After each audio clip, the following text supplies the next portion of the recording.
ಹರೇಶ್ ಶ್ರೀನಿವಾಸ್. ಕಳೆದ ಬಾರಿ ನಾವು ಪ್ರೀತಿ ವಿವಾಹಗಳು ಎಲ್ಲ ಕೂಡ ನಾವು ನೋಡಿದ್ವಿ. ಇನ್ನು ಮುಂದಿನ ಟಾಪಿಕ್ ನಮಗಿರೋದು ಮುಹೂರ್ತ ಭಾಗ. ನಾವು ಡಿಸ್ಕಸ್ ಮಾಡಿದ್ವಲ್ಲ, ಅಟ್ಲೀಸ್ಟ್ ವಿವಾಹದಲ್ಲಿ ಏನಾದರೂ ಸಣ್ಣ ಬದಲಾವಣೆ ಏನಾದರೂ ಮಾಡ್ಬೋದಾ ಅಂತಂದರೆ, ಅಂದರೆ ಫ್ರೀ ವಿಲ್ ಅಂತೀವಲ್ಲ, ಸ್ವಲ್ಪ ಕರ್ಮ ಸ್ವಾತಂತ್ರ್ಯ. ನನ್ನ ಪ್ರಾರಬ್ಧ ಹೇಗಾದರೂ ಅನುಭವಿಸಲೇಬೇಕು, ಆದರೆ ಆ ಪ್ರಾರಬ್ಧವನ್ನು ಸ್ವಲ್ಪ ಫ್ಲೆಕ್ಸಿಬಲ್ ಆಗಿ ಅನುಭವಿಸೋಣ, ಒಳ್ಳೆ ವಾತಾವರಣದಲ್ಲಿ ಅನುಭವಿಸೋಣ, ಈಸಿಯಾಗಿ ಅನುಭವಿಸೋಣ ಅಂತಂದಾಗ ಅದಕ್ಕೊಂದು ಫ್ರೀ ವಿಲ್ ಉಂಟು, ನಮಗೆ ಚಾಯ್ಸ್ ಅಂಬೋದುಂಟು. ಆ ಚಾಯ್ಸನ್ನು ಎಲ್ಲಿ ಉಪಯೋಗ ಮಾಡ್ಕೊಳ್ಬೋದು ಅಂತಂದರೆ, ನಾವು ಮುಹೂರ್ತದಲ್ಲಿ ಉಪಯೋಗ ಮಾಡ್ಕೊಳ್ಬೋದು. ನಿಮಗೆ ಕಾಲ ಅಂತಂಬೋದು ಮೂರು ವಿಧ ಅಂತ ಹೇಳ್ತೇವೆ.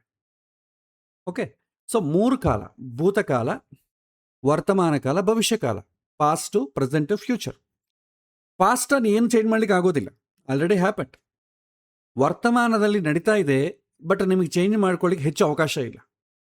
ಭವಿಷ್ಯದಲ್ಲಿ ನನ್ನ ಜೀವನ ಹೇಗಿರಬೇಕು ಅಂತಂಬೋದಲ್ಲಿ ನೀವು ಸ್ವಲ್ಪ ಸರಿಪಡಿಸಿಕೊಳ್ಬೋದು. ಸೊ ನನಗೆ ಫ್ಯೂಚರ್ಲಿ ಈ ಥರ ಆಗಬೇಕು ಅಂದರೆ ನಾನು ಈಗ ಏನು ಚೇಂಜ್ ಮಾಡಬೇಕು, what are the choices? Futurely doctor ಆಗಬೇಕಾದ್ರೆ ಈಗ MBBS ತೊಗೋಬೋದು. ಫ್ಯೂಚರ್ಲಿ ಇಂಜಿನಿಯರ್ ಆಗಬೇಕಾದ್ರೆ ನಾವು ಇಂಜಿನಿಯರಿಂಗ್ ಮಾಡ್ತೇವೆ. ಹೀಗೆ ನಾವು ಏನು ಉದ್ಯೋಗ ಮಾಡಬೇಕಾದ್ರೆ ಏನು ಮಾಡಬೇಕು ಅಂತಂಬೋದು ನಮಗೆ ಚಾಯ್ಸ್ ಉಂಟು. ಅದೇ ರೀತಿ ಒಂದು ಸಮಸ್ಯೆಯನ್ನು ಹೇಗೆ ಹ್ಯಾಂಡಲ್ ಮಾಡಬೇಕು, ನಾನು ಈಸಿಯಾಗಿ ಹ್ಯಾಂಡಲ್ ಮಾಡಬೇಕು, ಈ ಥರ ಹ್ಯಾಂಡಲ್ ಮಾಡಬೇಕು, ಅದಕ್ಕೆ ನಮಗೆ ಚಾಯ್ಸ್ ಉಂಟು. ಆ ಚಾಯ್ಸನ್ನು ನಾವೇನಂತೇಳಿ ಇಲ್ಲಿ ಮುಹೂರ್ತ ಭಾಗ ಅಂತ ಕರಿತೇವೆ. ಸೊ ಈ ಮುಹೂರ್ತವನ್ನು ಸ್ವಲ್ಪ ಇಂಟ್ರೊಡಕ್ಷನ್ ನೋಡಿ ನಾವು ಮುಂದುವರಿಯೋಣ. ಮೊದಲು ಏನಂತಂತೇವೆ ಅಂದರೆ, ಮುಹೂರ್ತ ಅಂತಂದರೆ ಏನು? ಮುಹೂರ್ತ ಅಂತಂದರೆ ಕೇವಲ ದಿನಾಂಕ ಮತ್ತು ಸಮಯ ಆಯ್ಕೆ ಅಲ್ಲ, ಒಂದು ಸಂಸ್ಕಾರ ಅಥವಾ ಕಾರ್ಯದ ಉದ್ದೇಶ ಸಫಲ ಆಗುವುದಕ್ಕಾಗಿ ಅನುಕೂಲವಾದಂಥ ಕಾಲವನ್ನು ಆಯ್ಕೆ ಮಾಡಿಕೊಳ್ಳೋದು. ಒಳ್ಳೆಯ ಸಮಯದಲ್ಲಿ ಆರಂಭ ಆದರೆ ಭಗವಂತನ ಅನುಗ್ರಹ ಮತ್ತು ಅನುಕೂಲತೆ ತುಂಬ ಹೆಚ್ಚಾಗಿರುತ್ತೆ. ಇದು ಮೂಲತತ್ವ ಮುಹೂರ್ತದ್ದು. ಇನ್ನು ಜಾತಕ ಶಾಸ್ತ್ರ ಏನು? ನಾವು ಯಾವ ಕರ್ಮ ಫಲವನ್ನು ಅನುಭವಿಸಬೇಕು ಅಂತ ಅಷ್ಟೇ ಹೇಳ್ತಾರೆ. ಮುಹೂರ್ತ ಏನು ಹೇಳುತ್ತೆ, ನಾನು ಯಾವ ಸಮಯದಲ್ಲಿ ಒಂದು ಕೆಲಸ ಆರಂಭ ಮಾಡಿದರೆ ಉತ್ತಮ ಫಲ ಸಿಗತ್ತೆ ಅಂತಂಬುದು ಹೇಳುತ್ತೆ. ಸೊ ಜಾತಕ ಜನನದ ಕ್ಷಣವನ್ನು ಅಧ್ಯಯನ ಮಾಡೋದಕ್ಕಾಗಿ ಹೇಳ್ತದೆ. ಮುಹೂರ್ತವು ಕಾರ್ಯಾರಂಭದ ಕ್ಷಣವನ್ನು ಅಧ್ಯಯನ ಮಾಡ್ತದೆ. ಅದು ಹುಟ್ಟುವುದು ಅಧ್ಯಯನ ಮಾಡೋದು, ಇದು ಕಾರ್ಯಾರಂಭ. ಒಂದು ಕೆಲಸ ಸ್ಟಾರ್ಟ್ ಮಾಡಿದಾಗ ಯಾವ ಸ್ಥಿತಿ ಇತ್ತು, ಇದರ ಮೇಲೆ ಸಾಕಷ್ಟು ಫ್ಯಾಕ್ಟರ್ಸ್ ಇವೆ. ಒಂದು ದೈವ ಅಂತೇವೆ. ಪ್ರತಿಕೂಲಂ ಯತ್ರ ದೈವಾಕ್ಯಂ ಪೌರುಷೇಣ ವಿನನ್ಯತೆ ಅಂತ ವರಾಹ ಪುರಾಣ ಹೇಳುತ್ತದೆ. ಏನಂತಂದರೆ, ನಮಗೆ ಪ್ರಾರಬ್ಧ ಕರ್ಮದಿಂದ ಏನಾದರೂ ಪ್ರತಿಕೂಲವಾದಂಥ ವಾತಾವರಣ ಸೃಷ್ಟಿ ಆದರೂ ಕೂಡ ನಾವು ಪುರುಷ ಪ್ರಯತ್ನದಿಂದ ಓವರ್ಕಮ್ ಮಾಡಬಹುದು. ಪ್ರಾರಬ್ಧ ಕರ್ಮ ಅನುಭವಿಸಲೇಬೇಕು ಅಂತಂಬುದೇನು ನಿಯಮ ಇಲ್ಲ. ಪ್ರಾರಬ್ಧ ಕರ್ಮವನ್ನು ಓವರ್ಕಮ್ ಮಾಡಲಿಕ್ಕೆ ಬೇಕಾದಂಥ ಪ್ರಯತ್ನ ಮಾಡಿದರೆ ಖಂಡಿತ ಅದು ಓವರ್ಕಮ್ ಮಾಡಲಿಕ್ಕೆ ಸಾಧ್ಯತೆ ಇದೆ. ಆ ಪ್ರಾರಬ್ಧವನ್ನು ಓವರ್ಕಮ್ ಮಾಡಲಿಕ್ಕೆ ಬೇಕಾದಂಥ ಅವಕಾಶ ಮುಹೂರ್ತವಾಗ ಕೊಡುತ್ತೆ. ಒಳ್ಳೆ ಟೈಮಲ್ಲಿ ಮಾಡಿದ್ರೆ ಅಂತ ಅಂದ್ಕೊಳ್ಳಿ, ಎಷ್ಟೋ ನಿಮಗೆ ಬರಬೇಕಾದಂಥ ಕೆಟ್ಟ ಫಲವು ಕೂಡ ಎಲ್ಲ ಇದು ಆಗ್ತದೆ. ಅದಕ್ಕೆ ಪ್ರಯತ್ನ ಅಂತ ಹೇಳ್ತೇವೆ. ಪ್ರಾರಬ್ಧ ತುಂಬ ಗಟ್ಟಿಯಾಗಿದ್ದು ನಮ್ಮ ಪ್ರಯತ್ನ ಇಲ್ಲ ಅಂತ ಅಂದ್ಕೊಳ್ಳಿ, ನಮಗೆ ಸಿಗುವಂಥ ಮುಹೂರ್ತ ಕೂಡ ಹಾಗೆ ಸಿಗತ್ತೆ. ಅಥವಾ ನಿಮಗೆ ಮುಹೂರ್ತ ಕೊಡೋರು ಕೂಡ ಅಂಥವರೇ ಸಿಗ್ತಾರೆ. ನಾವು ಅಂತೂ ಇಂತೂ ಈ ಜನ್ಮದಲ್ಲಿ ಒಳ್ಳೆ ಕೆಲಸಗಳನ್ನ ಮಾಡ್ಕೊತಾ ಒಳ್ಳೆ ಪುಣ್ಯವನ್ನು ಈ ಜನ್ಮದಲ್ಲಿ ಗಳಿಸಿದರೆ ಭಗವಂತನಿಗೆ ಇವನ ಪರ್ಫಾರ್ಮೆನ್ಸ್ ಚೆನ್ನಾಗಿದೆ, ಆದರೂ ಮುಂದಿನ ಪಾಪ ಇವನ ಪ್ರಾರಬ್ಧದಲ್ಲಿ ಈ ಥರ ಕೆಟ್ಟದ್ದು ಅನುಭವಿಸ್ಬೇಕಾಗಿದೆ ಅಂತ ಅಂದಾಗ ಚಾಯ್ಸ್ ಕೊಡ್ತಾನೆ, ಯಾವುದು ಆಯ್ಕೆ ಮಾಡ್ಕೊಳ್ತೀಯ ಅಂತ. ಆ ಚಾಯ್ಸ್ ಕೂಡ ಮನುಷ್ಯನಿಗುಂಟು. ಇಲ್ಲ ನಾನು ಅನುಭವಿಸ್ತೇನೆ ಅಂತಂದರೆ ಏನು ತೊಂದರೆ ಇಲ್ಲ. ಇಲ್ಲ ನನಗೆ ಸ್ವಲ್ಪ ಒಳ್ಳೆಯದಾದರೂ ಉಂಟು ಅಂತಂದರೆ ಚೇಂಜ್ ಮಾಡಲಿಕ್ಕೆ ಒಂದು ಅವಕಾಶ ಕೊಡ್ತಾನೆ. ಅದನ್ನೇ ಫ್ರೀ ವಿಲ್ ಅಂತೇವೆ. ಆ ಫ್ರೀ ವಿಲ್ಲೇ ನಾವಿಲ್ಲಿ ಮುಹೂರ್ತ ಭಾಗ. ಒಳ್ಳೆಯ ಸಮಯದಲ್ಲಿ ನೀವು ಆಯ್ಕೆ ಮಾಡಿಕೊಂಡ್ರೆ ಏನು ಪ್ರಾರಬ್ಧ ಅನುಭವಿಸ್ಬೇಕು ಅಷ್ಟು ಎಫೆಕ್ಟಿವ್ ಆಗಿರಲ್ಲ, ಅಷ್ಟು ಇಂಟೆನ್ಸಿಟಿ ಇರಲ್ಲ, ಈಸಿಯಾಗಿ ಅನುಭವಿಸ್ಬೋದು. ಚೆನ್ನಾಗಿ ಓದುವಂಥ ವಿದ್ಯಾರ್ಥಿಗೆ ಏನಾದರೂ ಪಾಪ ಫಿನಾನ್ಷಿಯಲ್ ಪ್ರಾಬ್ಲಮ್ ಬಂತು ಅಂದ್ಕೊಳ್ಳಿ, ಟೀಚರ್ ಹೆಲ್ಪ್ ಮಾಡ್ತಾರೆ, ಫ್ರೆಂಡ್ಸ್ ಹೆಲ್ಪ್ ಮಾಡ್ತಾರೆ, ಅಕ್ಕಪಕ್ಕದವ್ರು ಹೆಲ್ಪ್ ಮಾಡ್ತಾರೆ. ಪಾಪ ಅವನಿಗೆ ಹಿಂದಿನ ಜನ್ಮದಲ್ಲಿ ಋಣ ಇಲ್ಲ, ಪುಣ್ಯ ಇಲ್ಲ, ಆದ ಕಾರಣ ಇವು ದುಡ್ಡು ಬಂದಿಲ್ಲ. ಆದರೆ ಬೇರೆಯವರು ಹೆಲ್ಪ್ ಮಾಡ್ತಾರೆ, ಅವನಿಗೆ ಸ್ವತಃ ದುಡ್ಡಿಲ್ಲ. ಹೀಗೆ ಪ್ರಾರಬ್ಧ ಕರ್ಮ ಬಲಿಷ್ಠವಾಗಿದ್ರೂ ಕೂಡ ನೀವು ಅದನ್ನು ಬದಲಾವಣೆ ಮಾಡಿಕೊಳ್ಳಿಕ್ಕೆ ಒಂದು ಅವಕಾಶ ಉಂಟು. ಅದನ್ನೇ ಪುರುಷ ಪ್ರಯತ್ನದಿಂದ ಮಾಡ್ಕೋಬೋದು. ಭಾಳ ಜನ ಒಂದು ಕೆಟ್ಟ ಅಭಿಪ್ರಾಯ ಇದೆ, ಪ್ರಾರಬ್ಧ ಕರ್ಮ ಹೇಗಿದೆಯೋ ಅನುಭವಿಸಲೇಬೇಕು ಅಂತ ಹೇಳ್ತಾರೆ. ಇದು ತಪ್ಪು ಮಾತು. ಇದಕ್ಕೆ ವರಾಹ ಪುರಾಣದಲ್ಲಿ ಕ್ಲಿಯರ್ ಆಗಿದೆ, ಪ್ರತಿಕೂಲಂ ಯತ್ರ ದೈವಾಕ್ಯಂ ಪೌರುಷೇಣ ಅನನ್ಯತೆ. ದೈವ ಪ್ರಾರಬ್ಧ ಅಂತಂಬುದು ಎಷ್ಟು ಗಟ್ಟಿ ಇದ್ರೂ ಕೂಡ ಪುರುಷ ಪ್ರಯತ್ನದಿಂದ ನೀವು ಓವರ್ಕಮ್ ಮಾಡಬಹುದು. ಇದು ವೇದವಾಕ್ಯ. ಹಾಗಾಗಿ ಯಾರಾದರೂ ಆ ಮಾತಂದರೆ ನೀವು ಅದನ್ನು ಹಿಡಿಸಿಕೊಳ್ಳೋ ಅವಶ್ಯಕತೆ ಇಲ್ಲ. ಹಾಗಾಗಿ ಈ ಮುಹೂರ್ತ ಪ್ರಾರಬ್ಧ ಕರ್ಮವನ್ನು ಬದಲಾಯಿಸ್ತದ ಅಂತಂದರೆ ಪ್ರಾರಬ್ಧ ಕರ್ಮವನ್ನು ಬದಲಾಯಿಸಲ್ಲ, ಆದರೆ ಇಂಟೆನ್ಸಿಟಿಯನ್ನು ಬದಲಾಯಿಸ್ತದೆ. ನೀವು ಸುಲಭವಾಗಿ ಅನುಭವಿಸ್ಬೋದು. ಒಂದು ಕಷ್ಟ ಬರೋದಕ್ಕಿಂತ ಮುಂಚೆ ನಿಮಗೊಂದು ಸುಖ ಕೊಟ್ಬಿಟ್ಟು ಅಂತ ಅಂದ್ಕೊಳ್ಳಿ, ಆ ಕಷ್ಟ ತುಂಬ ಈಸಿಯಾಗಿ ಅನುಭವಿಸೋದಾಗ್ತದೆ. ಹಾಗೆ ವಾತಾವರಣವನ್ನು ಅಡ್ಜಸ್ಟ್ ಮಾಡ್ತಾನೆ ಭಗವಂತ, ಪ್ರಕೃತಿಯನ್ನು ಅಡ್ಜಸ್ಟ್ ಮಾಡ್ತಾನೆ. ಉದಾಹರಣೆ ತಗೊಳ್ಳಿ, ಒಬ್ಬ ರೈತ ತಗೊಳ್ಳಿ, ಮಳೆ ಬರ್ತದೆಯೋ ಇಲ್ವೋ ಅಂತಂಬೋದು ಅವನಿಗೆ ನಿರ್ಧರಿಸಕ್ಕೆ ಆಗೋದಿಲ್ಲ. ಆದರೆ ಸರಿಯಾದಂಥ ಋತುವಿನಲ್ಲಿ ಬೀಜ ಹಾಕ್ಲಿಕ್ಕೆ ಹೋಗೋ ಅವಕಾಶ ಉಂಟು. ಆರುದ್ರ ನಕ್ಷತ್ರ, ಆರುದ್ರ ಮಳೆ ಅಂತ ಹೇಳ್ತಾರೆ. ಆ ಟೈಮಲ್ಲಿ ಅವ್ನು ಖಂಡಿತ ಹಾಕ್ತಾನೆ. ಅವನಿಗೆ ಪಾಪ ಗೊತ್ತಿಲ್ಲ ಮಳೆ ಬರುತ್ತೋ ಇಲ್ವೋ ಗೊತ್ತಿಲ್ಲ, ಆದರೆ ಮಳೆ ಬರೋ ಕಾಲ ಅಲ್ವಾ, ಅದಕ್ಕೆ ಬೀಜ ಹಾಕ್ತಾನೆ. ಪ್ರಾರಬ್ಧ ಅಂತಂದ್ರೆ ಏನು? ಮಳೆ. ಮುಹೂರ್ತ ಅಂತಂದ್ರೆ ಏನು? ಬಿತ್ತುವ ಸಮಯ. ಇಷ್ಟೇ. ಪ್ರಾರಬ್ಧ ಜಾಸ್ತಿ ಇರ್ಬೋದು, ಕಡಿಮೆ ಇರ್ಬೋದು, ಆದರೆ ನೀನು ಒಳ್ಳೆಯದು ಆಯ್ಕೆ ಮಾಡಿಕೊಂಡ್ರೆ ಅನುಕೂಲ ಆಗ್ತದೆ ಅಂತ ಅರ್ಥ. ಸೊ ಮುಹೂರ್ತ ಪ್ರಾರಬ್ಧ ಕರ್ಮವನ್ನು ಅಳಿಸುವುದಿಲ್ಲ, ಆದರೆ ಪ್ರಾರಬ್ಧದೊಳಗೆ ಉತ್ತಮ ಪ್ರಯೋಜನ ಪಡೆಯೋದಕ್ಕೋಸ್ಕರ ಸಹಾಯ ಮಾಡ್ತದೆ. ಇದು ಮುಹೂರ್ತ ಕಾನ್ಸೆಪ್ಟ್. ನಾವು ಹುಟ್ಟುವ ಸಮಯ ಆಯ್ಕೆ ಮಾಡ್ಕೊಳ್ಳಿ ಗೊತ್ತದಾಗ್ತದ? ಆಗೋದಿಲ್ಲ, ಅದು ದೈವ. ಆದರೆ ಮುಂದಿನ ಕಾರ್ಯಗಳನ್ನು ಮಾಡುವಂಥ ಸಮಯವನ್ನು ಆಯ್ಕೆ ಮಾಡ್ಕೋಬೋದಾ? ಖಂಡಿತ ಆಯ್ಕೆ ಮಾಡ್ಕೋಬೋದು. ಅಲ್ಲಿಯೇ ನಮಗೇನಾಗುತ್ತೆ, ಮುಹೂರ್ತ ಅಂತಂಬುದು ಪ್ರಾರಂಭ ಆಗ್ತದೆ. ಎರಡನೇದು ಪ್ರಾಸ್ಪೆಕ್ಟ್ಸ್, ಅನುಕೂಲ ಸಾಧ್ಯತೆಗಳು. ಮುಹೂರ್ತದಿಂದ ಆಗುವಂಥ ಪ್ರಯೋಜನ ಅನುಕೂಲ. ಮುಹೂರ್ತವು ಯಶಸ್ಸಿಗೆ ಖಾತರಿ ಕೊಡೋದಿಲ್ಲ, ಆದರೆ ಯಶಸ್ಸಿನ ಸಾಧ್ಯತೆಯನ್ನು ಹೆಚ್ಚು ಮಾಡ್ತದೆ. ನಿಮಗದು ಖಂಡಿತ ಗ್ಯಾರಂಟಿ ಹೇಗೆ ಕೊಡಲ್ಲ, ಆದರೆ ಅವಕಾಶಗಳು ಜಾಸ್ತಿ ಇರುತ್ತೆ ನಮಗೆ. ನೀವು ಉಪಯೋಗ ಮಾಡಿ, ನಿಮ್ಗೆ ಒಂದು ವೇಳೆ ಫ್ರೀ ವಿಲ್ ಇದ್ದರೆ ಉಪಯೋಗ ಮಾಡ್ಕೊಳ್ಳಿಕ್ಕೆ ಅವಕಾಶ ಉಂಟು. ವಿವಾಹದ ಉದ್ದೇಶ ಏನು? ದಾಂಪತ್ಯ ಸೌಖ್ಯ, ಸಂತಾನ, ಗೃಹಸ್ಥ ಧರ್ಮ, ಸಮಾಜಕ್ಕೆ ಕೊಡುಗೆ. ದಾನ ಅಂತಂಬೋದು ಗೃಹಸ್ಥನೇ ಮಾಡಬೇಕು, ಬೇರೆಯವರು ಮಾಡೋಂಗಿಲ್ಲ. ಆದರೆ ಉಪನಯನದ ಉದ್ದೇಶ ಏನು? ಬ್ರಹ್ಮಜ್ಞಾನ ಪಡೆಯೋದು. ಒಂದು ಸತ್ಯನಾರಾಯಣ ವ್ರತ ತಗೊಳ್ಳೋಣ, ಅದರ ಉದ್ದೇಶ ಏನು? ಸತ್ಯ ಮಾರ್ಗದಲ್ಲಿ ಜೀವನ ಮಾಡ್ತೇನೆ. ಪ್ರತಿ ಸಂಸ್ಕಾರಕ್ಕೂ ಒಂದು ಗುರಿ ಇದೆ. ಆ ಗುರಿ ಸಫಲವಾಗುವುದಕ್ಕೆ ಸಾಧ್ಯತೆಯನ್ನು ಹೆಚ್ಚು ಮಾಡೋದೇ ಮುಹೂರ್ತ. ಮುಹೂರ್ತ ಅಂದರೆ ಪ್ರಕೃತಿ ನಿಮಗೆ ಸಹಕಾರ ಮಾಡ್ತದೆ. ಮುಹೂರ್ತ ಸರಿ ಇಲ್ಲದೆ ಇದ್ದರೆ, ಆದರೆ ಪ್ರಕೃತಿ ಸಹಕಾರ ಮಾಡದೇ ಇರೋ ಸಮಯದಲ್ಲಿ ನಾವು ಇಟ್ಕೊಂಡ್ರೆ ನಾವೇನು ಮಾಡೋಕ್ಕಾಗ್ತದೆ? ಪ್ರಕೃತಿ ಹೆಂಗಿತೋ ಗೊತ್ತಿಲ್ಲ. ಹಿಂದಿನ ಕಾಲದ ಇದು ನೋಡಿ, ಆಷಾಢ ಮಾಸ ಅಂತಾರೆ. ಆಷಾಢ ಮಾಸದಲ್ಲಿ ಹಿಂದಿನ ಕಾಲ ಮದುವೆ ಮಾಡ್ತಿದ್ದಿಲ್ಲ. ಯಾಕೆ ಅಂತಂದರೆ ಬೆಳೆ ಬಿತ್ತುವ ಸಮಯ, ಮಳೆಕಾಲ ಬರ್ತದೆ, ಬೆಳೆ ಬಿತ್ತಬೇಕು. ಎಲ್ಲರೂ ಮದುವೆ ಮಾಡ್ಕೊಳ್ತಾ ಕೂತ್ರೆ ಕೆಲಸ ಯಾರು ಮಾಡ್ಬೇಕಲ್ಲಿ? ಎಲ್ಲರೂ ಆವಾಗ ಬೇಸಾಯದ ಮೇಲೆ ಆಧಾರ ಪಡೋರೆ ಪಾಪ. ಸೊ ಮಳೆಕಾಲ ಬಿತ್ತುವ ಸಮಯ, ಆವಾಗ ಮದುವೆ ಮಾಡ್ಕೊಂಡು ಕೂತ್ಕೊಂಡ್ರೆ ಎಲ್ಲರೂ ಅವಾಗೇನು ಟ್ರಾವೆಲಿಂಗ್ ಇಲ್ಲ, ಒನ್ ಡೇ ಮ್ಯಾರೇಜ್ಗಳಿಲ್ಲ, ಒಂದು ಪ್ರಿಪರೇಷನ್ 1 ಮಂತ್ ಮುಂಚೆ ನಡಿಬೇಕು. ಆ ಮಂತೆಲ್ಲ ವೇಸ್ಟ್ ಆಯ್ತು ಅಂತಂದರೆ ಬೀಜ ಯಾವಾಗ ಹಾಕಬೇಕು? ಈ ಕಾರಣಕ್ಕಾಗಿ ನಾವೇನು ಮಾಡಿದ್ದಾರೆ, ಆ ಆಷಾಢ ಮಾಸದಲ್ಲಿ ಮದುವೆ ಮಾಡಬಾರ್ದು ಒಂದು ರೂಲ್ ತಂದಿದ್ದಾರೆ. ಅದು ಶಾಸ್ತ್ರೀಯವಾಗಿ ಏನು ರೂಲ್ ಇಲ್ಲ ಅದು, ಆದರೆ ನಾವು ಅದನ್ನು ಅಮೆಂಡ್ಮೆಂಟ್ ಮಾಡ್ಕೊಂಡಿದ್ದೇವೆ, ಈ ಸಮಯದಲ್ಲಿ ಮಾಡೋದು ಬೇಡ. ಇದೇ ಮುಹೂರ್ತ. ಮುಹೂರ್ತದ ಉದ್ದೇಶ ಏನಂತಂದರೆ ಪ್ರಕೃತಿಗೆ ಅನುಕೂಲವಾಗಿ ಟ್ಯೂನ್ ಮಾಡಿಕೊಳ್ಳೋದು. ಆ ಗುರಿ ಸಫಲ ಆಗುವಂಥ ಸಾಧ್ಯತೆಯನ್ನು ಹೆಚ್ಚಿಸೋದೇ ಮುಹೂರ್ತದ ಕೆಲಸ. ಮುಹೂರ್ತ ಎಂಬುದು ಫಲವನ್ನು ಸೃಷ್ಟಿ ಮಾಡೋದಿಲ್ಲ, ಫಲಕ್ಕೆ ಅನುಕೂಲವಾದಂಥ ವಾತಾವರಣ ಸೃಷ್ಟಿ ಮಾಡ್ತದೆ. ಇದನ್ನು ನಾವು ನೆನ್ಪಿಟ್ಕೋಬೇಕು. ಮತ್ತು ಪುರುಷಾರ್ಥದ ಸದ್ಬಳಕೆ, ಫ್ರೀ ವಿಲ್ ಯುಟಿಲೈಸೇಷನ್ ಅಂತೇವೆ. ಇದು ಮುಹೂರ್ತದಲ್ಲಿ ಅತ್ಯಂತ ಮಹತ್ವವಾದ ಭಾಗ. ನಾವು ಜನಿಸುವ ಸಮಯ ನಮ್ಮ ಕೈಲಿಲ್ಲ, ಆದರೆ ಮುಹೂರ್ತದಲ್ಲಿ ಕಾರ್ಯಾರಂಭವಾದಂಥ ಮಾಡುವಂಥ ಸಮಯವನ್ನು ಆಯ್ಕೆ ಮಾಡುವಂಥ ಸ್ವಾತಂತ್ರ್ಯ ನಮ್ಮ ಕೈಯಲ್ಲಿದೆ. ಇದನ್ನು ನಾವು ಫ್ರೀ ವಿಲ್ ಯುಟಿಲೈಸೇಷನ್ ಅಂತಂತೇವೆ. ಉದಾಹರಣೆಗೆ ಓದದೇ ಇದ್ದರೆ ಉತ್ತಮ ಮುಹೂರ್ತವು ಸಹಾಯ ಮಾಡೋದಿಲ್ಲ. ನಿಮಗೆ ಸರಿಯಾಗಿ ನಾವು ಚೆನ್ನಾಗಿ ಬೇರೆ ಯಾವುದು ಆಯ್ಕೆ ಮಾಡ್ಕೊಳ್ಳಿಲ್ಲ ಅಂದ್ಕೊಳ್ಳಿ, ಒಳ್ಳೆ ಮುಹೂರ್ತ ತೊಗೊಂಡು ಏನು ಮಾಡ್ತದೆ? ಮದುವೆಗೆ ಗಂಡು ಹೆಣ್ಣು ಬೇರೆ ಯಾವುದು ಜಾತಕಗಳು ಮ್ಯಾಚ್ ಆಗ್ತಾ ಇಲ್ಲ, ಆ್ಯಟಿಟ್ಯೂಡ್ ಮ್ಯಾಚ್ ಆಗ್ತಾ ಇಲ್ಲ, ಮುಹೂರ್ತ ಮಾತ್ರ ಒಳ್ಳೆ ಸಿಕ್ತು, ಹೆಚ್ಚು ಪ್ರಯೋಜನ ಆಗೋದಿಲ್ಲ.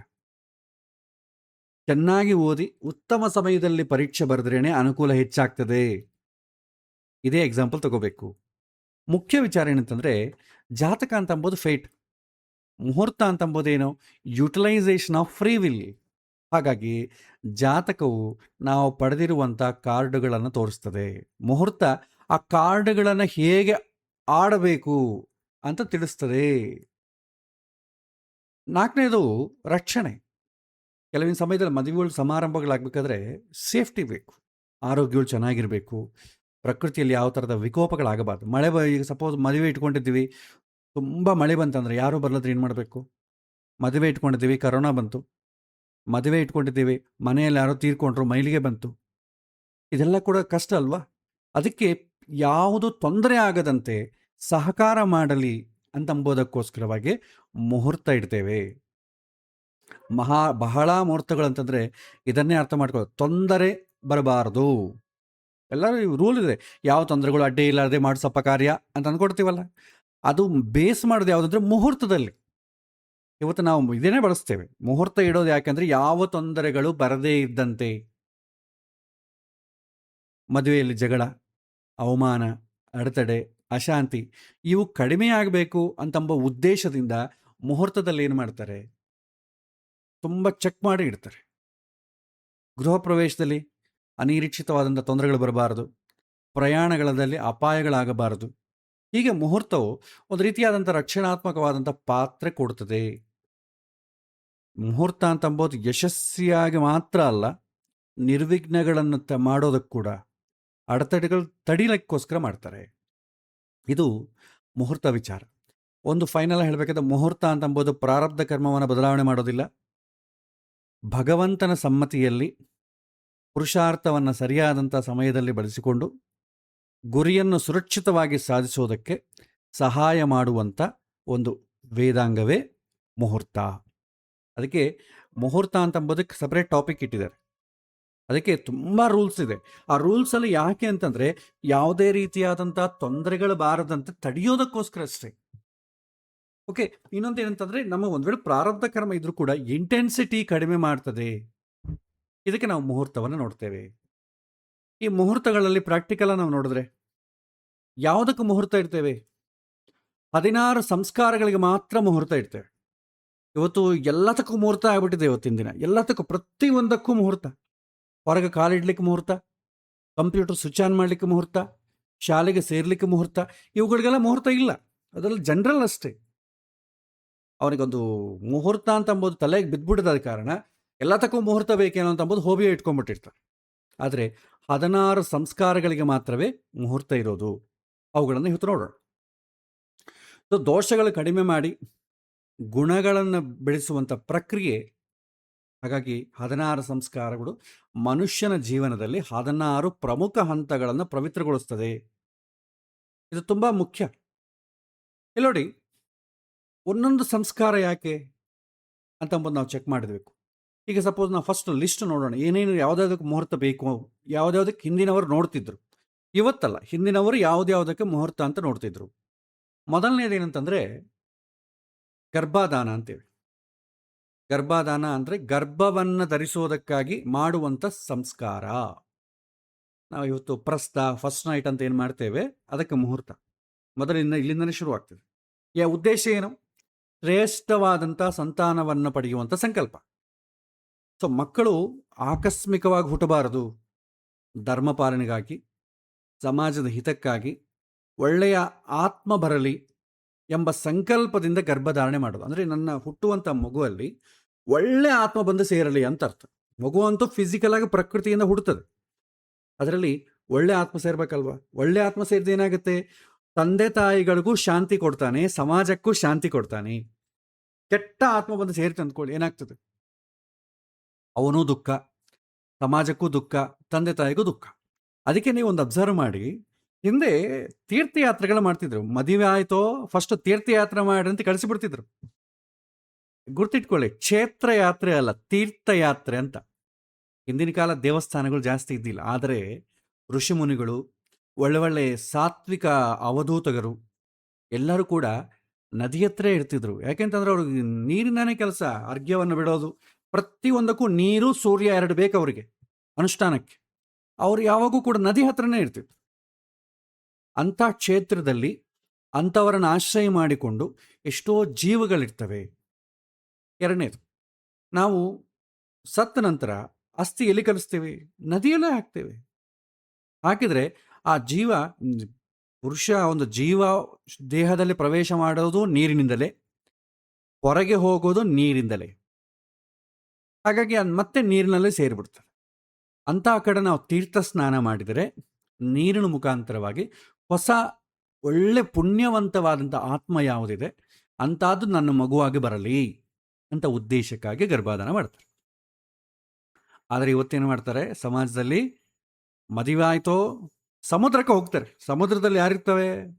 ಸಮುದ್ರದಲ್ಲಿ ಸೂಸೈಡ್ ಮಾಡ್ಕೊಂಡವ್ರು ಇರ್ತಾರೆ, ಅಥವಾ ಬೇರೆ ಎಲ್ಲ ಥರದ ಸಂಸ್ಕಾರ ಇಲ್ಲದ ಜೀವಗಳೆಲ್ಲ ಅಲ್ಲೇ ಇರ್ತದೆ. ಇವರು ಬೀಚ್ ನೋಡಬೇಕು, ಅಲ್ಲಿ ಹೋಗಿ ಸ್ನಾನ ಮಾಡಬೇಕು ಅಂತ ಭಾಳ ಜನ ಹೋಗ್ತಾರೆ. ಅಂಥ ಆತ್ಮಗಳೇ ಸೇರ್ತವೆ. ಅವರೂ ಸ್ವತಃ ಮಾತು ಕೇಳಲ್ಲ, ತಂದೆ ತಾಯಿಗಳಿಗೂ ದುಃಖ ಕೊಡ್ತಾರೆ, ಸಮಾಜಕ್ಕೂ ತೊಂದರೆ ಕೊಡ್ತಾರೆ. ಅದಕ್ಕೆ ಗರ್ಭಾಧಾನ ಮುಹೂರ್ತ ಅಂತಂಬೋದು ಯಾಕೆ ಇರ್ತದೆ? ಒಳ್ಳೆ ಜೀವ ಮಗುವಾಗಿ ಬರಲಿ. ಕೇವಲ ಮಕ್ಕಳು ಹುಟ್ಟೋದಲ್ಲ, ಒಳ್ಳೆ ಮಕ್ಕಳು ಹುಟ್ಟಬೇಕು. ಇವತ್ತೇನಂದ್ರೆ ಮಕ್ಕಳು ಹುಟ್ಟಿದ್ರೆ ಸಾಕಪ್ಪ, ಅವ್ನು ಹೇಗನ್ನ ಇರಲಿ ಅಂತ ಅಂದ್ಕೋತಾರೆ. ಹುಟ್ಟಿದ ಮೇಲೆ ಮತ್ತೆ ಯಾಕಪ್ಪ ಇಂಥ ಮಕ್ಕಳು ಹುಟ್ಟಿದ್ರು ಅಂತ ಅನ್ಸುತ್ತೆ. ಸೊ ಇದರ ಉದ್ದೇಶ ಏನು? ಶ್ರೇಷ್ಠ ಸಂತಾನ ಪಡೆಯುವಂಥ ಸಂಕಲ್ಪ. ಸೊ ಧರ್ಮ ಪಾಲನೆಗೆ, ಸಮಾಜದ ಹಿತಕ್ಕೆ ಅವನು ಹೆಲ್ಪ್ ಮಾಡಬೇಕು. ಇದು ಜೀವನ ಹಂತ, ಸಂತಾನೋತ್ಪತ್ತಿಗೆ ಮುಂಚಿತವಾಗಿ ಮಾಡುವಂಥ ಸಂಸ್ಕಾರ. ಎರಡನೇ ಸಂಸ್ಕಾರವನ್ನು ಪುಂಸವನ ಅಂತೇವೆ. ಗರ್ಭಸ್ಥ ಶಿಶುವಿಗೆ ಅಭಿವೃದ್ಧಿಗಾಗಿ ಮಾಡುವಂಥ ಸಂಸ್ಕಾರ ಇದು. ಇದರ ಉದ್ದೇಶ ಏನು? ಗರ್ಭದಲ್ಲಿರುವಂಥ ಮಗುವಿನ ದೈಹಿಕ ಮತ್ತು ಮಾನಸಿಕ ಕ್ಷೇಮ. ಭಾಳ ಜನ ಪುಂಸವನ ಅಂತಂದರೆ ಗಂಡು ಮಗು ಹುಟ್ಟಲಿ ಅಂತೇಳಿ ಮಾಡ್ತಾರೆ. ಅದು ತಪ್ಪು ಅಭಿಪ್ರಾಯ. ಗಂಡು ಮಗು ಹುಟ್ಟಬೇಕು ಅಂತ ಯಾರು ಪುಂಸವನ ಮಾಡಲ್ಲ. ಗರ್ಭದಲ್ಲಿದ್ದಂಥ ಗಂಡಾಗಲಿ ಹೆಣ್ಣಾಗಲಿ ಅದರ ಕ್ಷೇಮ ಇರಬೇಕಲ್ಲ. ದೈಹಿಕವಾಗಿ ಮತ್ತು ಮಾನಸಿಕವಾಗಿ ಬೆಳವಣಿಗೆ ಆಗಬೇಕು. ಯಾವುದೋ ಒಂದು ಆರ್ಗಾನ ಬೆಳೆದಿದ್ರೆ ಆ ಮಗುವಿನ ಬಿಡ್ಲಿಕ್ಕೂ ಆಗಲ್ಲ, ಜೀವನ ಪರ್ಯಂತ ಕೊರಗ್ತಾ ಇರ್ಬೇಕು ನಾವು. ಅವನು ಕ್ಷೇಮ ಆಗಲಿ ಅಂತಂಬುದು ಭಗವಂತನ ಹತ್ರ ಒಂದು ರಿಕ್ವೆಸ್ಟ್ ಮಾಡಿಕೊಳ್ಳೋದು. ಮಗು ಹುಟ್ಟಿದ ನಂತರ ಅಲ್ಲ, ಗರ್ಭದಲ್ಲಿ ಇರುವಾಗಲೇ ಯಾವಾಗ ಆರ್ಗಾನ್ಸ್ ಬೆಳೀತದೋ, 4ನೇ ತಿಂಗಳಲ್ಲಿ ಮಾಡ್ತಾರೆ ಭಾಳ ಜನ, ಅವಾಗೆ ಸ್ವಲ್ಪ ಸ್ವಲ್ಪ ಆರ್ಗಾನ್ಸ್ ಬೆಳೀತಾ ಹೋಗ್ತದೆ. ಗರ್ಭದಲ್ಲಿರುವಾಗಲೇ ಅದರ ಸಂಸ್ಕಾರ ಆರಂಭ ಆಗ್ತದೆ. ಇದನ್ನು ಪುಂಸವನ ಅಂತಾರೆ. ಆಮೇಲೆ ಸೀಮಂತ. ಸೊ ಗರ್ಭಿಣಿಯ ಮಾನಸಿಕ ಆರೋಗ್ಯ ಇದು ತುಂಬ ಇಂಪಾರ್ಟೆಂಟ್. ಇದು ಸುಮಾರು 5ನೇ ತಿಂಗಳಲ್ಲಿ ಮಾಡ್ತಾರೆ. ಭಾಳ ಜನ ಇವತ್ತು ಅದಕ್ಕೆ ಮನೆಯೆಲ್ಲ ಅನುಕೂಲ ಇಲ್ಲ, 7ನೇ ತಿಂಗಳು ಮಾಡೋರು ಇದ್ದಾರೆ, 9ನೇ ತಿಂಗಳಲ್ಲಿ ಮಾಡೋ ಇದ್ದಾರೆ, ಮಾಡದೇ ಇರೋರು, ನಮ್ಮನೆಗೆ ಸಂಪ್ರದಾಯವೇ ಇಲ್ಲ ಅಂತ ಬಿಟ್ಕೊಳ್ಳೋರು ಇದ್ದಾರೆ. ಆದರೆ ಈ ಉದ್ದೇಶ ಯಾವುದಕ್ಕೆ ಮಾಡ್ತೀವಿ ತಿಳ್ಕೊಬೇಕು. ಗರ್ಭಿಣಿಯ ಮಾನಸಿಕ ಆರೋಗ್ಯ. ಯಾಕೆಂದರೆ ಗರ್ಭಿಣಿ ಮೆಂಟಲಿ ಸ್ಟ್ರೆಸ್ ಆಗಬಾರ್ದು. ಅದಕ್ಕೆ ತಾಯಿ ಮನೆ ಕರ್ಕೊಂಡೋಗಿ ಆಕೆಗೆ ಬೇಕಾದನ್ನೆಲ್ಲ ಕೊಡಿಸ್ತಾರೆ ಹಳೆ ಕಾಲದಲ್ಲಿ. ಇವತ್ತೇನಿಲ್ಲ, ತಾಯಿ ಮನೆಗೆ ಸುಮ್ಮನೆ ಹೋಗೋ ರೂಢಿ, ಹೋಗಬೇಕು ಅಂತ. ಅಲ್ಲಿ ಹೋದ್ರೂ ಲ್ಯಾಪ್ಟಾಪ್ ಇಟ್ಕೊಂಡು ಹೋಗೋದೆ, ಆಫೀಸ್ ಕೆಲಸ ಮಾಡದೆ ತಲೆ ಕೆಡಿಸಿಕೊಳ್ಳೋದೆ. ಮತ್ತು ಅದೇ ಸಮಯದಲ್ಲಿ ಗಂಡ ಹೆಂಡತಿ ಮಧ್ಯೆ ಜಗಳ ಬೇರೆ ಬರ್ತದೆ, ತಲೆ ಕೆಡ್ತದೆ. ಒಂದು ಸಲ ತಲೆ ಕೆಡ್ತು ಅಂದ್ಕೊಳ್ಳಿ, ಹುಟ್ಟುವಂಥ ಮಕ್ಕಳು ಹೈಪರ್ ಆ್ಯಕ್ಟಿವ್ ಆಗಿ ಹುಡ್ತಾರೆ, ಸ್ಪೆಷಲ್ ಕಿಡ್ಸ್ ಆಗ್ತವೆ. ಇವತ್ತಂಥದ್ದು ಜಾಸ್ತಿ ಆಗಿದೆ. ಇಷ್ಟಕ್ಕೆ ಮುಂಚೆ ಈ ADHD, OCD ಇಂಥ ರೋಗಗಳು ಫಾರಿನ್ ಆಗಿರ್ತಿತ್ತು. ಇಂಡಿಯಾಲಿ ಇಲ್ಲವೇ ಇಲ್ಲ ಆ ಥರ ರೋಗಗಳು. ತುಂಬ ರ್ಯಾರ್ ಕೇಸ್, ಲಕ್ಷದಲ್ಲಿ ಒಬ್ಬನ ಯಾವನೋ ಹುಡ್ತಿದ್ದ ಹಾಗೆ, ಮತಿಸ್ಥಿಮಿತ ಇಲ್ಲದೆ ಇರೋ. ಇವತ್ತು ಪ್ರತಿಯೊಬ್ಬರ ಮನೆಗೂ ಒಂದು ಹೈಪರ್ ಆಕ್ಟಿವ್ ಕಿಡ್ ಆಗ್ತಾ ಇದೆ. ತುಂಬ ಸ್ಪೆಷಲ್ ಕಿಡ್ ಅದು. ನೀವು ಯಾರನ್ನ ನೋಡಿ, ತುಂಬ ಇವತ್ತಿನ ದಿನ ಜಾಸ್ತಿ ಆಗ್ತದೆ. ಯಾಕೆ ಅಂತಂದರೆ ನಮ್ಮ ಕೆಲಸಗಳು ಹಾಗೆ ತುಂಬ ಒತ್ತಡದಿಂದ ಆಗುವಂಥ ಕೆಲಸ. ಹೆಣ್ಣು ಮಕ್ಕಳಿಗಂತೂ ಒತ್ತಡ ಇರಲೇಬಾರ್ದು. ಗರ್ಭಾಧಾನದ ಸಮಯದಿಂದ ಮಗು ಹೊರಗೆ ಬರೋವರೆಗೂ ಆ ಹೆಣ್ಣಿಗೆ ಸ್ವಲ್ಪ ಕೂಡ ಸ್ಟ್ರೆಸ್ ಇರಬಾರ್ದು. ಮಕ್ಕಳು ಹುಟ್ಟಿದ ಮೇಲೆ ಸ್ಟ್ರೆಸ್ ಹೆಂಗೋ ಇರ್ತದೆ, ಅವ್ರ ಜೀವನ ಹೆಂಗಪ್ಪ ಅಂತ. ಬಟ್ ಈ ಸಮಯದಲ್ಲಿ ಸ್ಟ್ರೆಸ್ ಆಗಬಾರ್ದು. ಅದಕ್ಕೆ ಗರ್ಭಿಣಿಯ ಮಾನಸಿಕ ಆರೋಗ್ಯಕ್ಕೋಸ್ಕರ ಇದು ಮಾಡ್ತಾರೆ. ತಾತ್ಪರ್ಯ, ತಾಯಿಯ ಮನಸ್ಸು ಶಾಂತವಾಗಿದ್ದರೆ ಮಗುವಿನ ಮನಸ್ಸು ಉತ್ತಮವಾಗಿ ಬೆಳೆಯುತ್ತೆ. ಆತ್ಮ ಒಂದೇ ಚೆನ್ನಾಗಿದೆ ಸರ್, ಮನಸ್ಸು ಕೂಡ ಚೆನ್ನಾಗಿರ್ಬೇಕಲ್ಲ. ವರ್ಕ್ ಸ್ಪೇಸ್, ಮೆಮೊರಿ ಅಂತೀವ, ಚೆನ್ನಾಗಿರ್ಬೇಕು. ಅದಕ್ಕೋಸ್ಕರ ಮಾಡುವಂಥ ಸಂಸ್ಕಾರ ಸೀಮಂತ. ನಾವು ಯಾವುದಕ್ಕಾಗಿ ಮಾಡ್ತಾ ಇದ್ದೀವಿ, ಯಾವ ಉದ್ದೇಶಕ್ಕಾಗಿ ಮಾಡ್ತಾ ಇದ್ದೀವಿ ಅಂತ ತಿಳ್ಕೊಂಡಾಗ ಕಾಳಜಿ ಇರುತ್ತೆ, ಅದರ ಉದ್ದೇಶ ಈಡೇರ್ತದೆ. ಏನೋ ಮನೆಗೊಂದು ರಿಚುವಲ್ ಮಾಡ್ತಾ ಇದ್ದಾರೆ ಮಾಡಬೇಕಂತೆ ಅಂತ ಅಂದ್ಕೊಂಡ್ರೆ ಉದ್ದೇಶವೇ ಈಡೇರಲ್ಲ. ಯಾಕೆಂದರೆ ನಾವು ಸ್ಟ್ರೆಸ್ ಮಾಡ್ಕೊಂಡು ಕಡಿಮೆ ಆಗೋದೇ ಇಲ್ಲ. 4ನೇದು ಜಾತಕ ಕರ್ಮ ಅಂತೇವೆ. ಯಾವಾಗ ಮಾಡ್ತೇವೆ? ಮಗು ಹುಟ್ಟಿದ ತಕ್ಷಣ ಮಾಡ್ತೇವೆ. ಶಿಶುವನ್ನ ಆ ಜೀವವನ್ನ ಸ್ವಾಗತ ಮಾಡೋದು. ಇದಕ್ಕೆ ಕೇವಲ ದೇಹದ ಜನರಲ್ಲ, ಒಂದು ಆತ್ಮ ಹೊಸ ಜೀವವನ್ನು ಆರಂಭಿಸಿದೆ, ಅದಕ್ಕೋಸ್ಕರ ಮಾಡುವಂಥ ಸಂಸ್ಕಾರ. ಸೊ ಪ್ರಕೃತಿಯಲ್ಲಿದ್ದಂಥ ಜೀವ ಶರೀರವನ್ನು ಪಡ್ಕೊಂಡು ಹೊರಗೆ ಬಂದಿದೆ, ಇದನ್ನ ಮಾಡ್ತಾರೆ.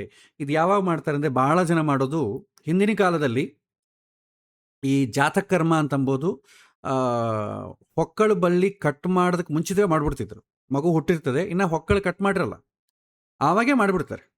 ಈಗ ಹೊಕ್ಕಳು ಕಟ್ ಮಾಡಿದ್ರೆ ಮತ್ತೆ 10 days ಮೈಲಿಗೆ ಅಂತ ಅಂತಾರೆ. ಸೊ 11ನೇ ದಿನ ಮಾಡ್ತಾರೆ ಭಾಳ ಜನಕ್ಕೆ ಗೊತ್ತಿರೋದಿಲ್ಲ. ಏನೋ ವೈದಿಕ ಸಂಪ್ರದಾಯದವರು ಎಲ್ಲ ನಮ್ಮ ಹಿಂದಿನವರು ಮಾಡ್ತಿದ್ರು ಅಂತ ಮಾಡ್ತಿದ್ದಾರೆ ಹೊತ್ತು ನಿಜವಾದ ಅರ್ಥ ಯಾಕೆ ಮಾಡ್ತಿದ್ರು ಅಂತ ಅವ್ರಿಗೂ ಗೊತ್ತಿಲ್ಲ. ಮಂತ್ರದಲ್ಲಿದೆ, ಆ ಮಂತ್ರಕ್ಕೆ ಅರ್ಥ ನಮಗೆ ಗೊತ್ತಿಲ್ವಲ್ಲ, ಹಾಗಾಗಿ ಉದ್ದೇಶವೂ ನಮಗೆ ಗೊತ್ತಿಲ್ಲ. ಸೊ ಶಿಶುವನ್ನು ಸ್ವಾಗತ ಮಾಡುವಂಥ ಪ್ರಕ್ರಿಯೆ, ಇದನ್ನೇ ಜಾತಕರ್ಮ ಅಂತಂತೇವೆ.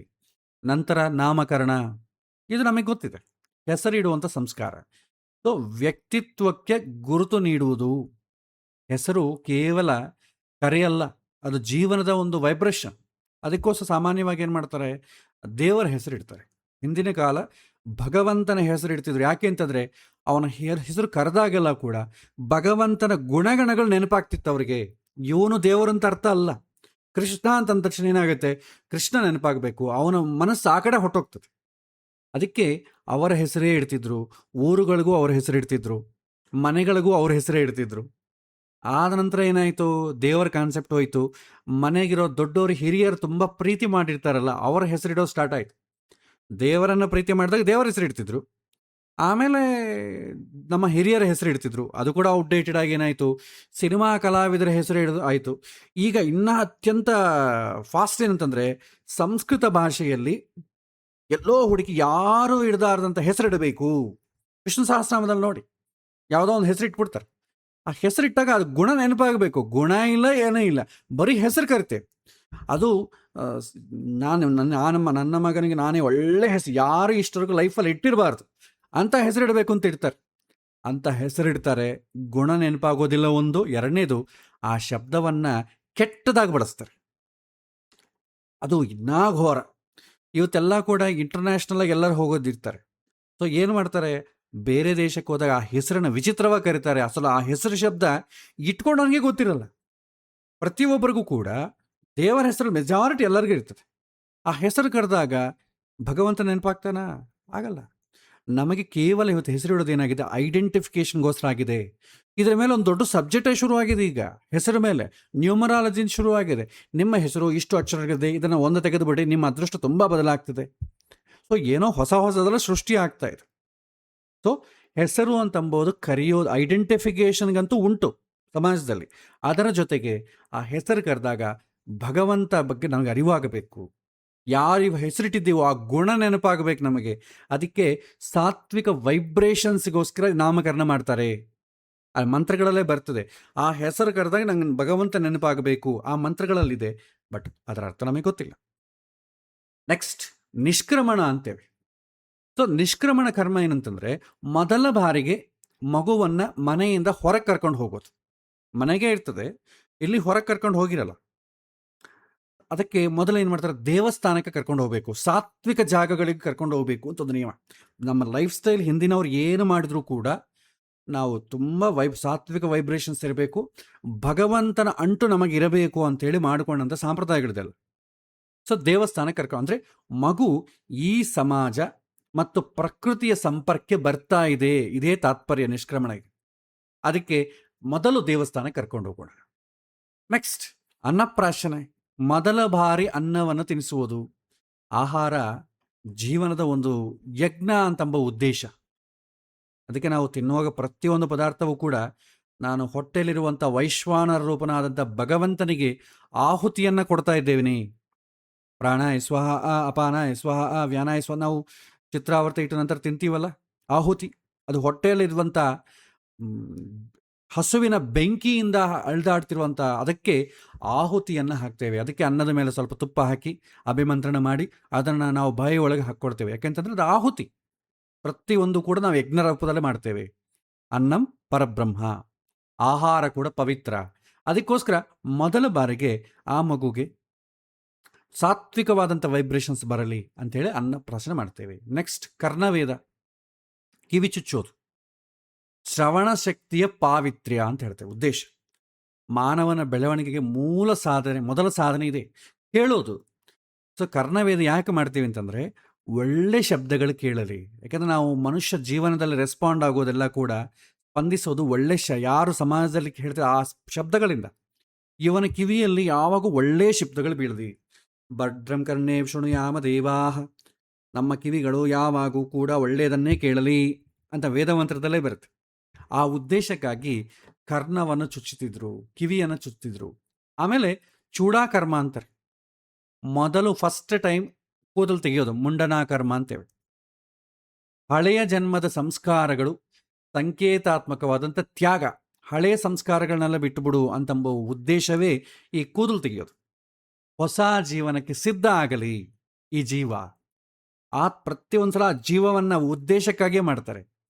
ಆಮೇಲೆ ನೆಕ್ಸ್ಟ್ ವಿದ್ಯಾರಂಭ, ಅಕ್ಷರಾಭ್ಯಾಸ ಮಾಡಿಸ್ತೀವಲ್ಲ ಅದಕ್ಕೆ. ಸೊ ಶಿಕ್ಷಣದ ಆರಂಭ ಉದ್ದೇಶ ಏನು? ಜ್ಞಾನಯಾತ್ರೆಯ ಆರಂಭ. ನಮ್ಮಲ್ಲಿ ಲೌಕಿಕ ಯಾತ್ರೆ ಆರಂಭ ಆಗ್ತದೆ, ಬಟ್ ಹಿಂದೆ ಜ್ಞಾನಯಾತ್ರದ ಆರಂಭಕ್ಕೋಸ್ಕರ ಮಾಡ್ತೀವಿ. ವಿದ್ಯೆ ಅಂಬೋದು ಉದ್ಯೋಗಕ್ಕಾಗಿ ಮಾತ್ರ ಅಲ್ಲ, ಜೀವನವನ್ನು ಅರ್ಥ ಮಾಡಿಕೊಳ್ಳಿಕ್ಕೂ ವಿದ್ಯೆ ಬೇಕು. ನೆಕ್ಸ್ಟ್ ಉಪನಯನ ಸಂಸ್ಕಾರ. ಹಿಂದೆ ಎಲ್ಲ ವರ್ಣದವರೆಗೂ ಉಪನಯನ ಇತ್ತು. ಇವತ್ತದು ಬ್ರಾಹ್ಮಣರಿಗೆ ಮಾತ್ರ ಒಂದು ರಿಚುವಲ್ ಆಗಿಬಿಟ್ಟಿದೆ. ಹಿಂದೆ ಎಲ್ಲರೂ ಉಪನಯನ ಮಾಡ್ತಿದ್ರು. ಅಂದರೆ ಉಪನಯನ ಅಂದರೆ ಏನಂದರೆ ಗುರುವಿನ ಹತ್ರಕ್ಕೆ ಕರ್ಕೊಂಡು ಹೋಗೋದು ಅಂತ ಅರ್ಥ. ಎಲ್ಲ ವರ್ಣದವರಿಗೆ ಗುರುಗಳು ಇರ್ತಾರಲ್ವಾ. ಒಂದು ಶೂದ್ರನಾದರೂ ಕೂಡ ಆ ಕೆಲಸ ಮಾಡ್ಬೇಕಾದ್ರೆ ಒಬ್ಬ ಗುರು ಬೇಕಲ್ಲ. ಆ ಗುರುವೇ ಹೇಳ್ಕೊಡ್ತಿದ್ದೆ ಹೆಂಗೆ ಮಾಡಬೇಕು ಅಂತೇಳಿ. ಅವನು ಉಪನಯನ ಅಂತಂದರೆ ಏನು? ಜನಿವಾರ ಹಾಕೋದಲ್ಲ, ಕಮಿಟೆಡ್ ಅಂತ ಅರ್ಥ. ನಾವು ಕಮಿಟ್ಮೆಂಟ್ ತೊಗೊಂಡಿದ್ದೀವಿ ಅಂತ ಹೇಳೋದು. ದಾರ ಕಟ್ಕೊಳ್ಳೋದು, ನಾವು ಮದುವೆ ಟೈಮ್ ಕೂಡ ಕಂಕಣ ಕಟ್ಕೋತೀವಲ್ಲ. ಯಾಕೆ? ನಾನು ಈ ವಿವಾಹವನ್ನು ಮಾಡಿಕೊಳ್ತೇನೆ ಮನಸ ವಾಚ ಕರ್ಮಣ ಅಂತೇಳಿ ಕಮಿಟ್ ಆಗೋದು. ಅದಕ್ಕೋಸ್ಕರ ಕಂಕಣ ಕಟ್ತಾರೆ. ಹಾಗೆ ಪ್ರತಿಯೊಂದಕ್ಕೂ ಕಂಕಣ ಕಟ್ಟಲಿಕ್ಕೆ, ಈ ಥರ ನೆನಪು ಮಾಡಲಿಕ್ಕೆ ದಾರ ಕಟ್ಟೋದು. ಅದೇ ರೀತಿ ನಮ್ಮ ಕೊರಳಿಗೆ ನಮಗೇನಿರ್ತದೆ? ರುದ್ರಾಕ್ಷಿ ಇರ್ತದೆ ಭಾಳ ಜನಕ್ಕೆ, ಅಥವಾ ಜನಿವಾರ ಹಾಕ್ಕೊಡ್ತೇವೆ. ಯಾಕೆಂತಂದರೆ ಅದನ್ನು ನೆನಪಾಗಬೇಕು, ವಿ ಆರ್ ಕಮಿಟೆಡ್ ಅಂತ. ನಾವು ಜನಿವಾರ ಹಾಕೋತೀವಿ. ನಾನು ಕೂಡ ಬ್ರಾಹ್ಮಣನೇ ಅಂತ ಹಿಂಗೆ ಶರ್ಟ್ ಒಳಗಿಂದ ತೆಗೆದು ತೋರಿಸ್ಲಿಕ್ಕೆ ಅಷ್ಟೇ. ವಿ ಆರ್ ಆಲ್ಸೋ ಬ್ರಾಹ್ಮಿನ್ಸ್ ಅಂತ. ನಾನು ಬ್ರಾಹ್ಮಣ ಅಂತ ಐಡೆಂಟಿಫಿಕೇಶನ್ಗೋಸ್ಕರ ಉಪನಯನ ಜನಿವಾರ ಹಾಕ್ಕೊಳ್ತಾ ಇದ್ದೆ. ಆದರೆ ಹಿಂದೆ ಆ ಜನಿವಾರ ನೋಡಿದ ತಕ್ಷಣ ನೀನು ಜ್ಞಾನ ಗಳಿಸಬೇಕಾದ ಕಮಿಟ್ ಆಗಿದ್ದಿ ಅಂತ ಅರ್ಥ ಮಾಡಿಕೊಳ್ಳಿಕ್ಕೆ. ಸೊ ಬ್ರಹ್ಮಚರ್ಯದ ಜೀವನ ಆರಂಭ. ಇದು ಎರಡನೇ ಜನ್ಮ ಅಂತಾರೆ, ದ್ವಿಜ ಅಂತಾರೆ. ಬರ್ತ್ ಪ್ರಕಾರ ಒಂದು ಜನ್ಮ. ಜಾಯತೆ ಜನ್ಮನಾ ಜಾಯತೆ ಶೂದ್ರ. ಪ್ರತಿಯೊಬ್ಬನು ಹುಟ್ಟಿದಾಗ ಶೂದ್ರ ವರ್ಣವೇ ಆಗಿರ್ತಾನೆ. ಯಾಕೆಂದ್ರೆ ಅವ್ನಿಗೆ ಇನ್ನೂ ಏನು ಜ್ಞಾನ ಗೊತ್ತಿರಲ್ಲ. ನಂತರ ಉಪನಯನ ಆದ ನಂತರ ಜ್ಞಾನವನ್ನು ಗಳಿಸಿದಾಗ ದ್ವಿಜ ಅಂತಾರೆ. ದ್ವಿಜ ಅಂತಂದ್ರೆ ಎರಡನೇ ಬಾರಿ ಹುಟ್ಟಿದವರು. ಅಜ್ಞಾನ ಶರೀರವನ್ನು ಕಳಿಸಿ ಜ್ಞಾನ ಶರೀರವನ್ನು ತಗೊಳ್ಳೋರು. ಅಂದರೆ ಪ್ರತಿಯೊಬ್ಬ ಜೀವ 4 ಸಲ ಹುಡ್ತಾರೆ, 4 ಸಲ ಸಾಯ್ತಾರೆ. ಮಾಮೂಲಾಗಿ ಭೂಮಿಗೆ ಬರೋ ಕಾಲಕ್ಕೆ 1 ಸಲ ಹುಟ್ಟು. ಇಲ್ಲಿ ಹುಟ್ಟಿದೆ ಅಂದರೆ ಹಿಂದೆ ಸತ್ತಿರಬೇಕು.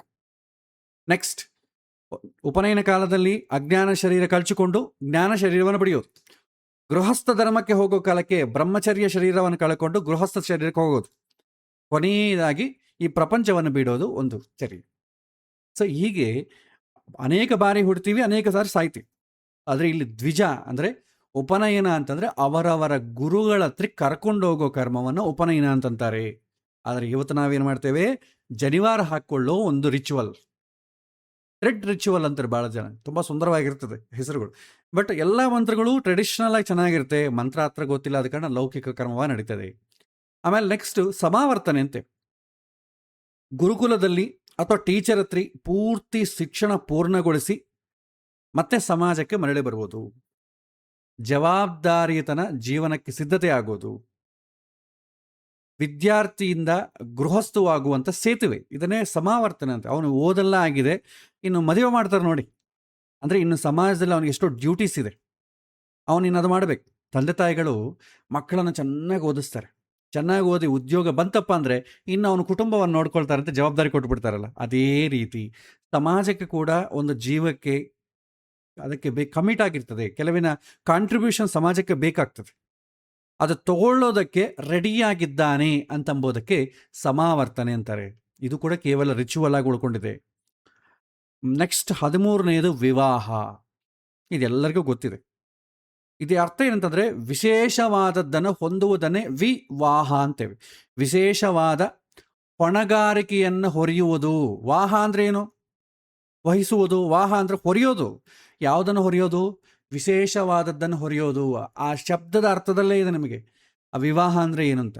ವಿಶೇಷವಾದದ್ದನ್ನು ಹೊರೆಯುವುದು.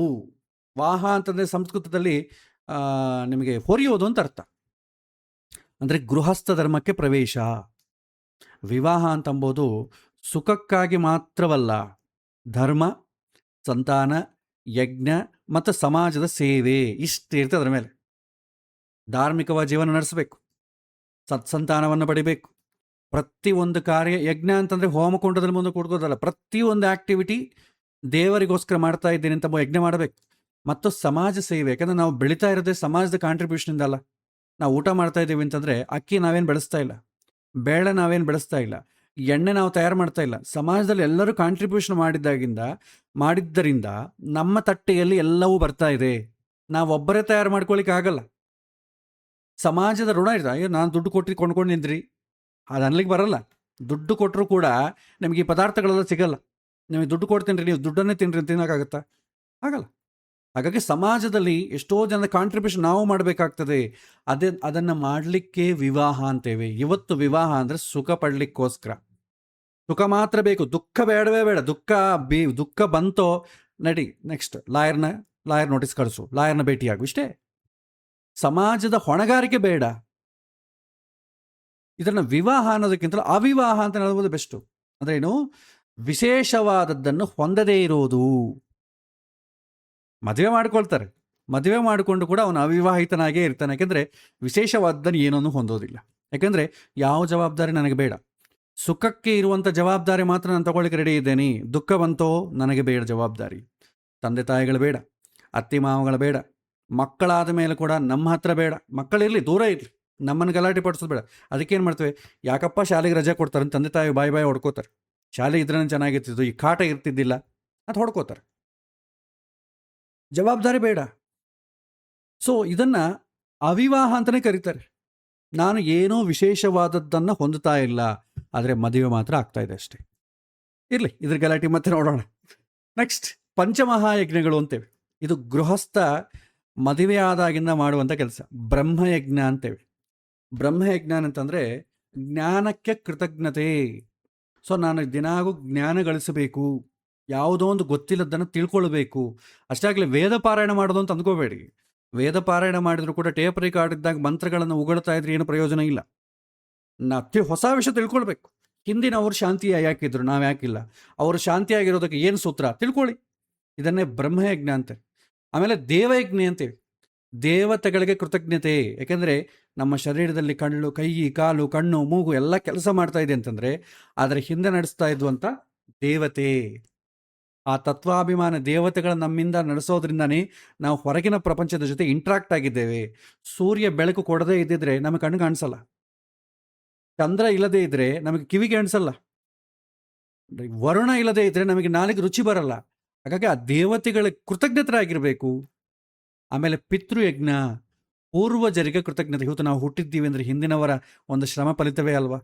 ಅವರು ಪಾಪ ನಮಗೋಸ್ಕರ ಅವ್ರ ಜೀವನವನ್ನೇ ಇಡುಪಾಗಿಟ್ಟು ನಮ್ಮ ಉದ್ಧಾರ ಆಗಲಿ ಅಂತಲೇ ಅವ್ರು ಪ್ರತಿಯೊಬ್ಬರು ಮಾಡಿದ್ದು. ಪ್ರತಿಯೊಬ್ಬನೇ ಇವತ್ತು ಅಷ್ಟೇ, ಅವ್ರ ಮಕ್ಕಳು ಉದ್ಧಾರ ಆಗಬೇಕು ಅಂತಲೇ ಪ್ರತಿಯೊಬ್ಬರು ಅವ್ರ ಜೀವಮಾನದಲ್ಲಿ ಎಲ್ಲ ಕಷ್ಟಪಡ್ತಾರಲ್ವ? ಅದೇ ರೀತಿ ಕಷ್ಟಪಡ್ತಿದ್ವಿ. ಅಂದರೆ ಪಿತೃಯಜ್ಞ ಅಂತ ಅವರ ಕಷ್ಟದಿಂದನೇ ಇವತ್ತು ನಾವು ಸಮಾಜದಲ್ಲಿದ್ದೇವೆ. ಅದಕ್ಕೆ ಹೋಗಿ ಪೂರ್ವಜನರಿಗೆ ಕೃತಜ್ಞತೆಯನ್ನು ಸಲ್ಲಿಸೋದೆ ಪಿತೃಯಜ್ಞ ಅಂತೇವೆ. ಆಮೇಲೆ ಭೂತಯಜ್ಞ, ಇತರ ಜೀವಿಗಳಿಗೆ ಕೃತಜ್ಞತೆ. ನಿಮಗೆ ಇವತ್ತು ನಾವು ಊಟ ಮಾಡಬೇಕು, ಕಾಯಿ ಪಲ್ಯ ತರಕಾರಿ ಬೇಕು ಅಂತ ಎಲ್ಲಿಂದ ಬರ್ತಾ ಇದೆ? ಅದು ಗಿಡ ಮರಗಳ ಇದರಿಂದನೇ ಅಲ್ವಾ? ಮತ್ತು ಅದು ನಮಗೆ ಇಷ್ಟು ಪೋಷಕವಾದಂಥ ಹುಡ್ಡು ಕೊಡ್ತಾ ಇದಲ್ವಾ? ಅದಕ್ಕೆ ಕೃತಜ್ಞತೆ ಸಲ್ಲಿಸೋದು ಬೇಡವಾ? ಈ ಪ್ರಕೃತಿಯಲ್ಲಿದ್ದಂಥ ಪ್ರತಿಯೊಂದು ಜೀವಿ ಕೂಡ ನಮಗೆ ಕಾಂಟ್ರಿಬ್ಯೂಷನ್ ಕೊಡ್ತಾ ಇದೆ.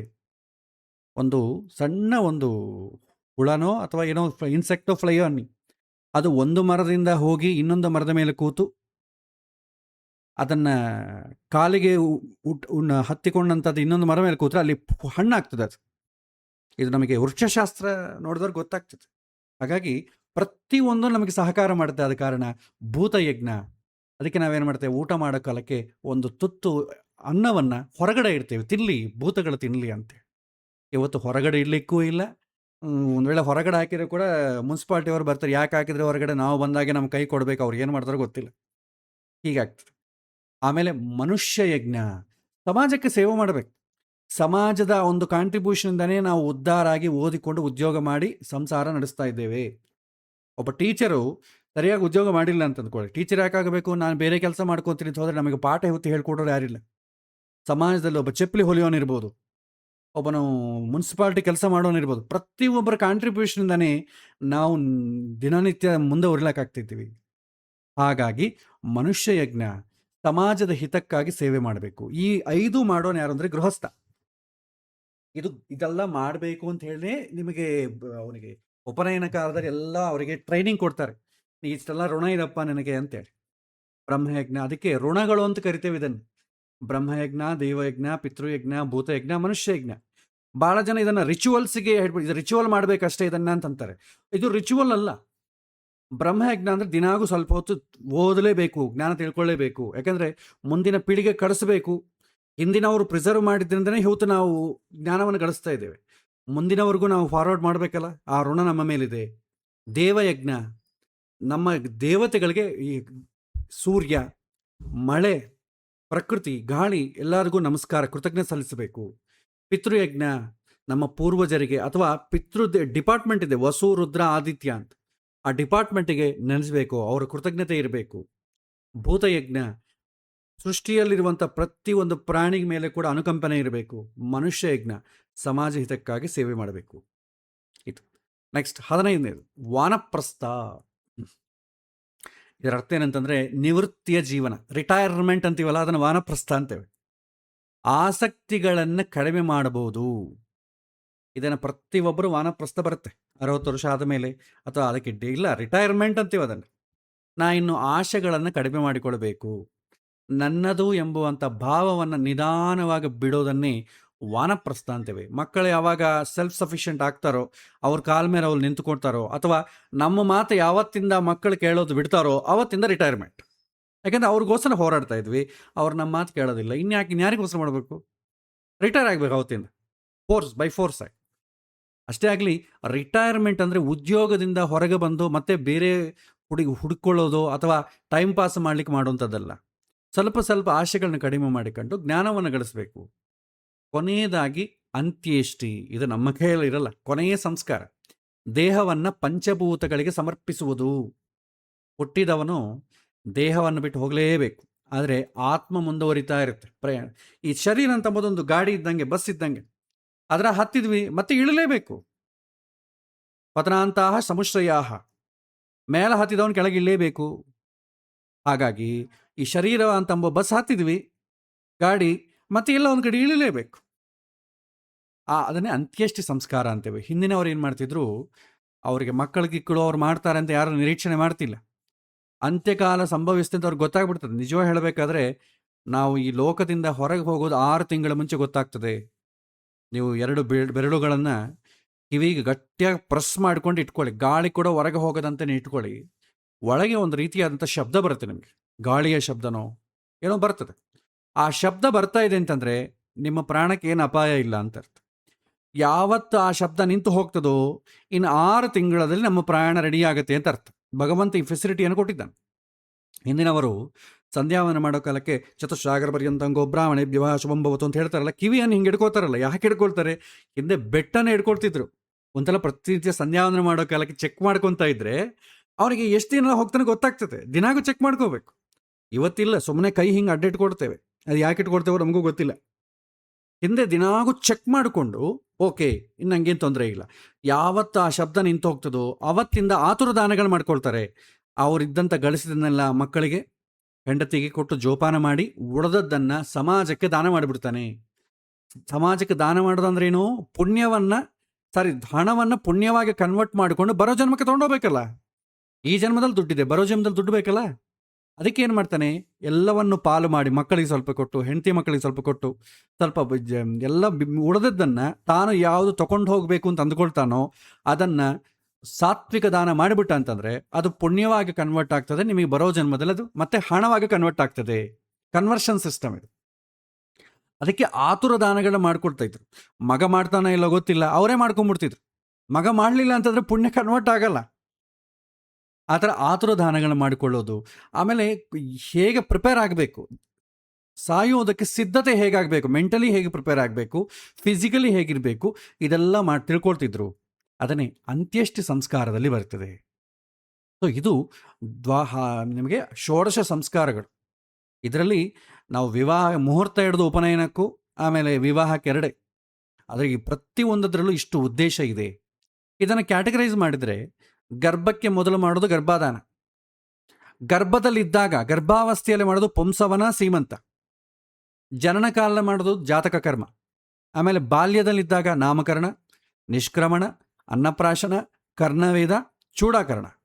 ಭಾಳ ಜನ ಏನು ಮಾಡ್ತೀವಿ, ಎಲ್ಲ ಒಂದೇ ದಿನ ಮಾಡಿ ನಡೆದ್ಬಿಡ್ತಾರೆ. ನಾಮಕರಣ ದಿನವೇ ನಿಷ್ಕ್ರಮಣ, ನಾಮಕರಣ ದಿನವೇ ಅನ್ನಪ್ರಾಶನ, ಆ ನಾಮಕರಣ ದಿನವೇ ಚೂಡಾಕರ್ಮ ಮಾಡಲ್ಲ.